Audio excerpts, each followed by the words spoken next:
On today's episode, we're at the Lake Drive Custom and we're talking interior trim. The steps that we took to make sure that what we were installing was aesthetically pleasing, but also we were doing it correctly and to scale. We're also going to show you how to make sure your miters never open up throughout the duration of the home and show you the benefits of using a finger jointed poplar.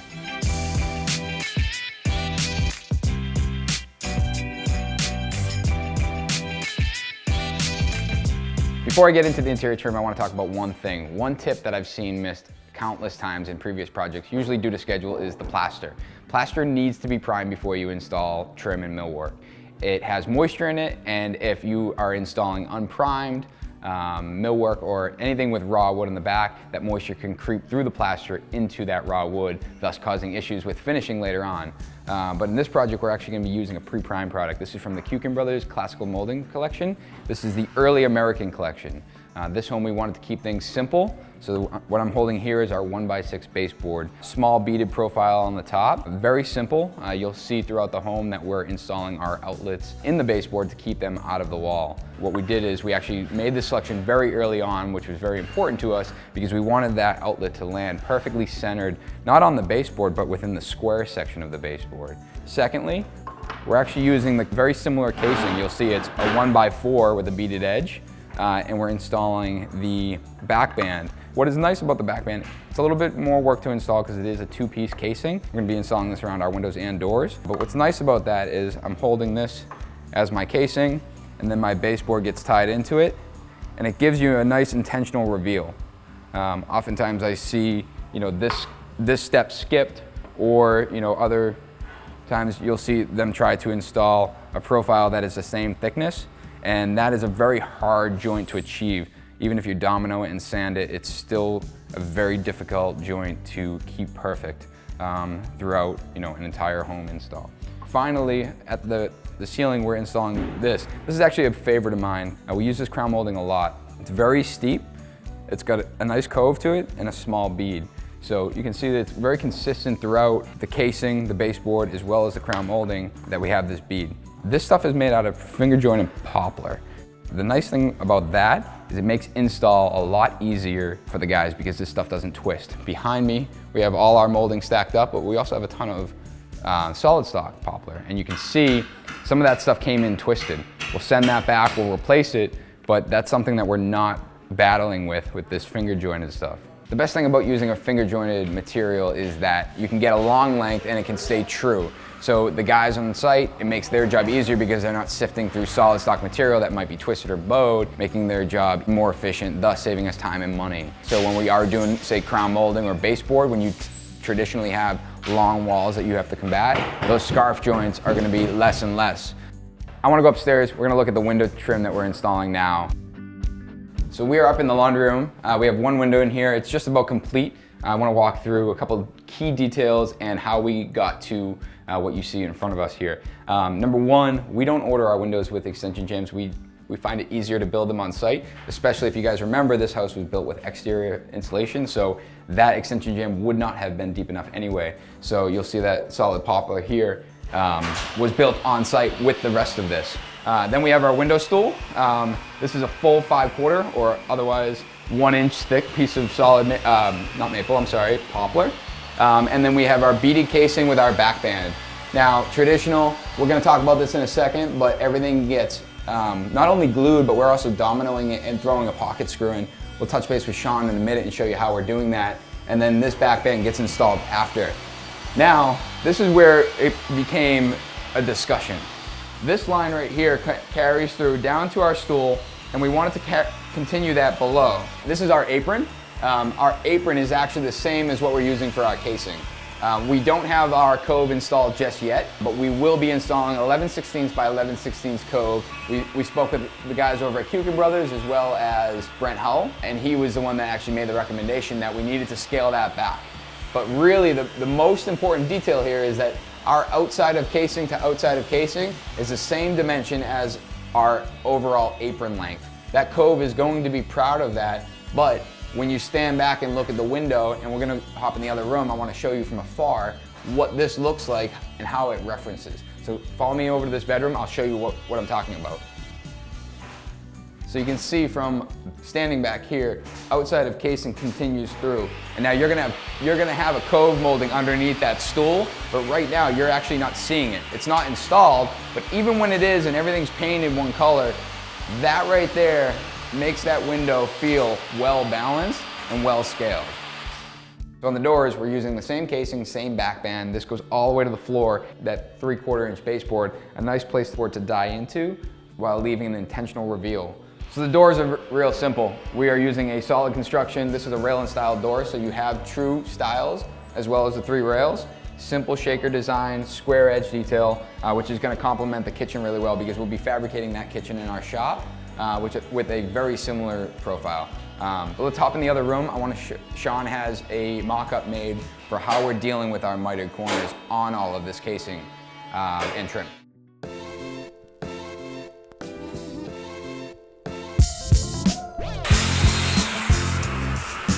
What's up, Sean? What's up, Nick? So what are we working on here? Prepping some trim. When I walk jobs, it's one of the first things I look at, and as a trim carpenter, you probably do the same. Of course, yeah. Miters It's one of the most important things, yeah. Right, let's do the best we physically can. We're working with 3 means of, kind of connecting this. We're using pocket screws, dominoes, and clamps. So these are funny, because these guys are out of, is it Florida? Florida, yeah. And if you guys don't have these are called the clamp, miterclamp.com.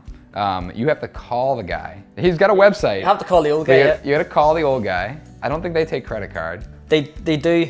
Maybe not American Express. Either way, you gotta call these guys and speak to the old guy when he's not on a machine.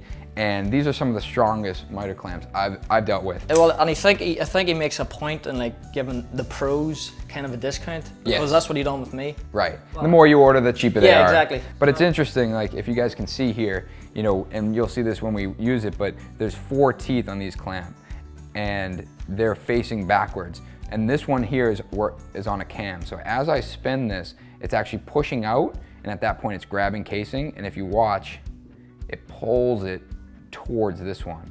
So I think, and someone will definitely correct me if I'm wrong, but I think it puts roughly 200 pounds of pressure. Yeah. And I know in the past I've used them and it's actually set glue up much faster because glue does, work better under pressure. Less than an hour, I'm pulling those off, I stack them nice and neat and I can use them. So another thing like we're adding here is pocket screws, and even in the past I've made a mistake where literally I've set a miter and pocket screwed it. 5 minutes later I'm trying to get that joint apart, and even then I'm having trouble getting it apart. Well, I think you were saying the pocket screws were Oh yeah, we were putting the clamp on the corners and it was squeezing out glue, and then when we when we actually put the pocket screws in, it was putting more pressure, so there was more glue coming out. So it just goes to show you that how tight that. So yeah, that clamp's really holding our miter where it needs to be, because one of the downfalls of pocket screws is it kind of wants to walk, right? Yeah. Especially when you start tightening. So that, with that pressure, you're holding that miter where it needs to be. The dominoes are really just getting more glue surface and having this, joint that goes across the miter, so we're not relying on more or less end grain glue joint. And you'll see through the process here, like you'll see. Well, we'll walk through it. Once we put our dominoes in, once we put the dominoes in, I'm putting the clamp on to give it that precise lock, and then after that, you'll notice just how tight these pocket screws get that joint. It's unreal. That's awesome.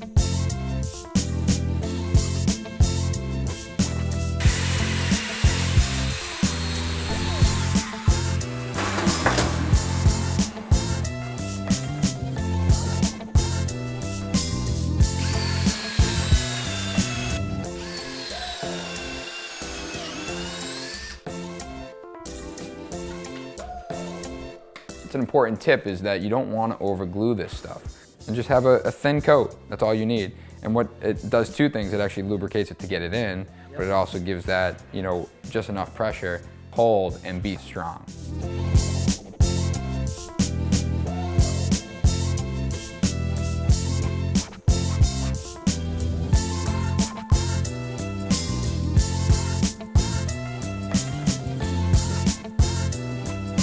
So you want to make sure your glue's cured, and then if you are using wet rag, that this wood is totally dry before sanding this flush. Sanding it too soon, and then when it dries out, it actually creates a divot. Now you're gonna see that joint tightening more.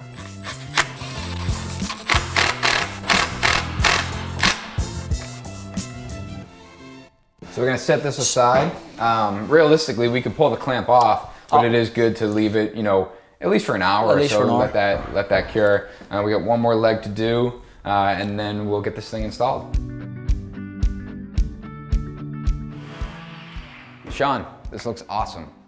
You actually sanded this first, put your back band on, and now you're just detailing up your corners. Just making sure everything's nice and flush. The more work we can do now, the better it's gonna look in the end, because the painter is gonna come in and prep, but if we're leaving him with a good product, then he's more apt to do an even better product. Yeah, it's gonna look better. I had you make these samples for us while we were clamping everything else up, and just so we could talk a little bit about strength, but real quick, you can see, you know, when we are dealing with those clamps, this is something to note, that you are gonna get these little divots. Paint grade, you can fill them, sand them. Here we have a back band, so it doesn't actually, it gets covered up. But a lot of guys, you know, stain grade, that is gonna be a bigger issue, because if you're gonna fill that on a stain grade, you gotta be really careful. Some guys would rip a small piece and tack it on with a 23 gauge and then clamp it that way, so you're not dealing with... Oh, so it's a sacrificial piece? Yeah, it's a sacrificial piece. Never knew that. That's a great idea. So we have 3 here. You did one with a biscuit, which, I mean, this is a great solution as well. That's I'm guessing 99% of tradesmen use that method. Yeah, and we're, you know, in this case we are using a domino, but that brings up a good point. The nice thing about biscuit is you actually have a little bit more play. Yeah. You know, left and right, up and down, where the domino is a little bit more fixed. So 90% of the time, this is the method I would use personally because of that movement. I mean, a lot of times I'm not dealing with flat stock like this, so you can't get into the smaller spaces where a domino, you know, you should use a smaller domino. Right. Yeah. I think a biscuit works better for overall. Yeah. And then we have your domino and pocket screw. Yep. And then we have glued. Yeah. So a lot of people use this method too, you know. You know what? And I'm not saying it's not going to work. Good glue coverage is important, and good clamping. This never sees any blunt force. No. This gets installed, and what the strength really is for is when the seasons do move. If something did break it, you know, a lot of times we prefabricate this stuff and we go to install it, and if you hit it too hard when you're installing it, you might crack that joint. Yeah. So it's really for the transport from work table into the final install. Yeah. So you want to prevent possibly trying to you know, break that joint. So overall, through the seasons, this never opens up. Yeah, exactly. This is just a glue joint. This is just glue. And so it's been setting for 2 hours. 2 hours. So all right, so we're not gonna split it like that. What if over the knee, or am I gonna break my knee? I'll try it. I've got Snicker pants on. Not sponsored by Snicker. I mean, I don't even know what to. There we go. So that takes a lot, and you're pulling wood fiber out. Yeah. Everything we're doing is to prevent it breaking in the mode of twisting and pushing it into our window.